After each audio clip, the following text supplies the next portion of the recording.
Bonjour, je suis trop contente de vous retrouver pour ce nouveau vlog. En cette journée du 1er avril, c'était notre 3e journée sur l'île et nous avions décidé de faire la partie est en allant voir le Songsan Ilchulbong, qui est un cône volcanique formé par des éruptions sur un fond marin peu profond il y a environ 5000 ans. Il est donc situé dans la petite ville de Songsan, qui signifie montagne forteresse, et Ilchulbong ça veut dire pic du soleil levant.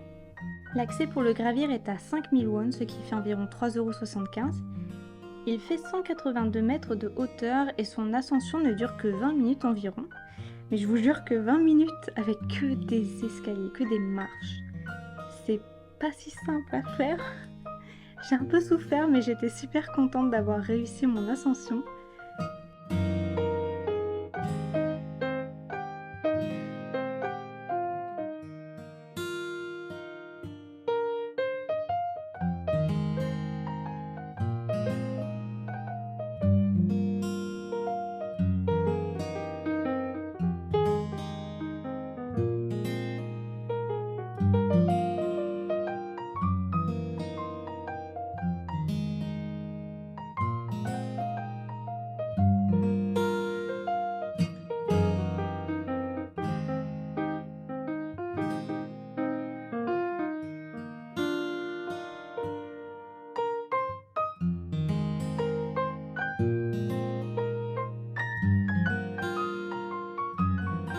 En redescendant, on est allé sur la plage de Pierre Noire où des agneaux étaient en train de commencer une petite représentation de leur chant traditionnel. Je vous avais parlé rapidement des agneaux dans le premier vlog à Jeju comme un symbole important de l'île. Agneau signifie femme de la mer et ce sont ces plongeuses en apnée qui travaillent à la collecte de fruits de mer, d'algues, de mollusques. Ces femmes sont devenues une fierté nationale en Corée et un symbole de détermination. Et elles sont inscrites depuis 2016 sur la liste représentative du patrimoine culturel immatériel de l'humanité. Les premières traces écrites officielles de l'activité des plongeuses de Jeju remontent environ à 1629 durant la période Joseon. Il y a plusieurs raisons qui peuvent expliquer comment ce métier, qui était à la base un métier plutôt d'homme, est devenu exclusivement un métier de femme. La première, c'est que le travail des hommes était taxé à l'époque alors que celui des femmes ne l'était pas, donc c'était plus avantageux pour les femmes de travailler. Et ensuite, avec les nombreuses périodes de guerre qui ont suivi, les hommes étaient souvent absents, donc elles devaient alors se débrouiller seules pour subvenir à leurs besoins. Elles pêchent jusqu'à 7 heures par jour, 90 jours par an, elles peuvent retenir leur souffle 1 à 2 minutes à chaque plongée et elles peuvent aller jusqu'à 10 mètres sous l'eau. Et tout ça malgré le peu de moyens et de matériel qu'il y avait à l'époque pour ce métier et puis tous les dangers des fonds marins. Et elle possède de grandes connaissances de la nature, des océans, des marées, sur le vent, sur la récolte. Et du coup leur méthode de pêche est très respectueuse de l'écosystème. L'art de respirer sous l'eau est appelé sombisori et ça désigne plus particulièrement le sifflement que les agneaux émettent lorsqu'elles atteignent la surface de l'eau. Pour rejoindre les bons spots de pêche, il faut ramer longtemps et c'est comme ça que des chants sont nés. Les paroles à la base tournaient autour de l'incompétence de leur mari ou de plaintes contre le gouvernement. Mais depuis que les agneaux sont devenus un peu une attraction touristique, les chants ont été réinterprétés.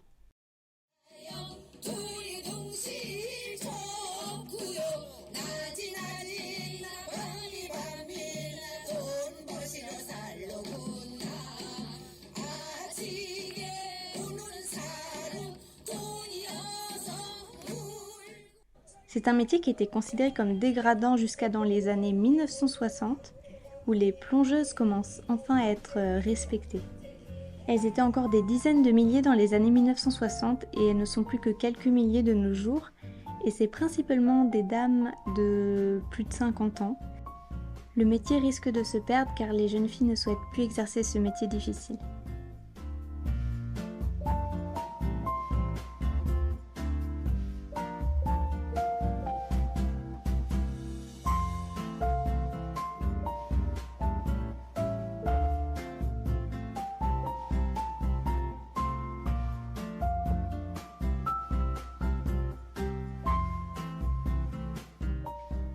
On est ensuite allé se promener sur la plage de Pierre Noire, observer les coquillages, les crustacés qui s'y trouvaient.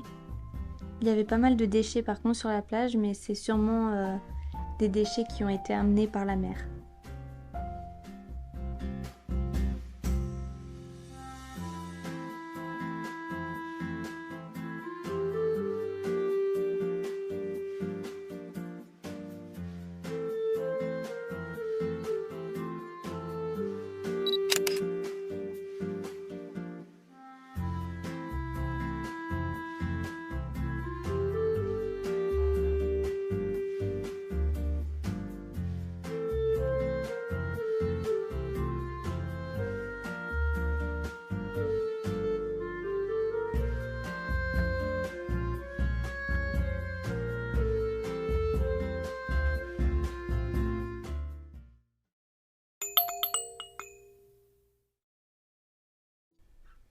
Nous sommes ensuite allés visiter le village folklorique Songup. Il est entouré par un large mur d'enceinte.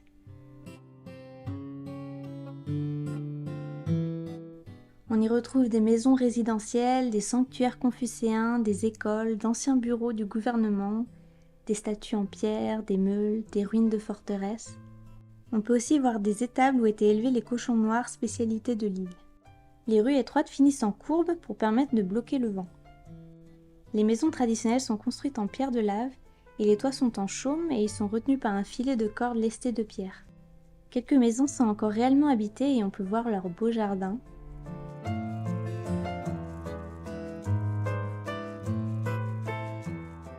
Les maisons ne possèdent pas de cheminée, c'était pour pas se faire repérer en temps de guerre.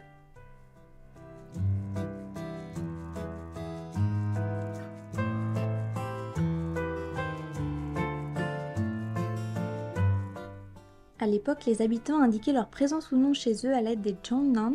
C'était de longs poteaux en bois placés horizontalement sur 2 piliers de pierre à l'extérieur des entrées de leur maison. On pouvait mettre jusqu'à 3 jongnan sur les piliers et le nombre accroché signifiait différentes indications. Un seul signifie que les habitants de la maison sont absents mais dans une zone proche. 2 signifie que les résidents voyagent loin de chez eux. 3 signifie que les habitants voyagent hors de la ville et ne rentreront pas chez eux avant quelques jours. On peut aussi retrouver dans le village des arbres de plusieurs centaines d'années, et tous les deux ont été classés parmi les monuments naturels de Corée. L'un est un Zelkova du Japon, de plus de 1000 ans, et l'autre est un micocoulier de plus de 600 ans.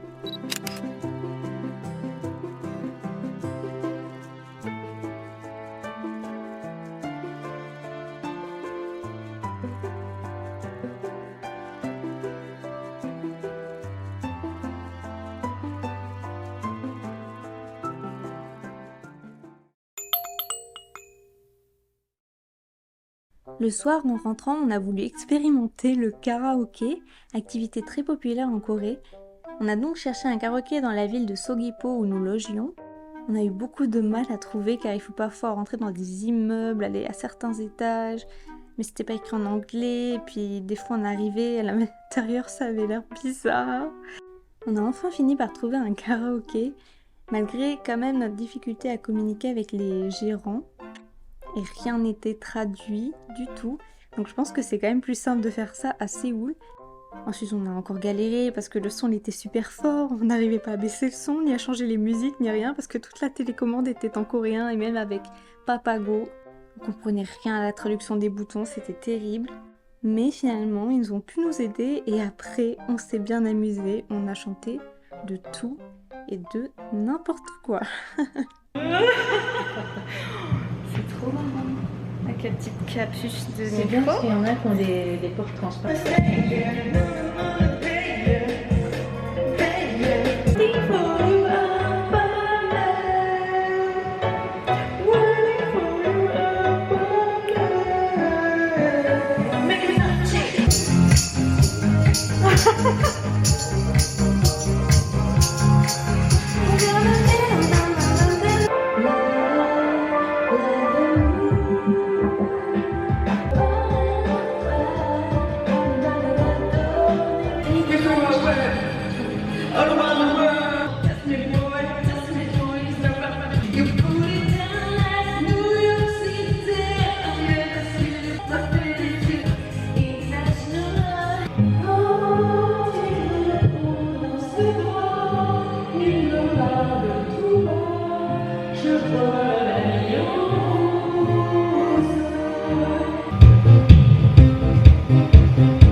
Puis on est allé à l'aéroport direction Séoul.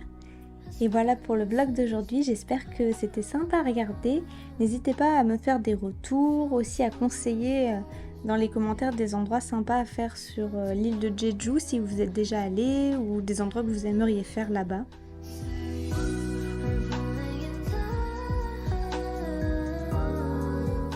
Et on se retrouve du coup pour la suite des vlogs et pour notre première journée à Séoul. Bisous!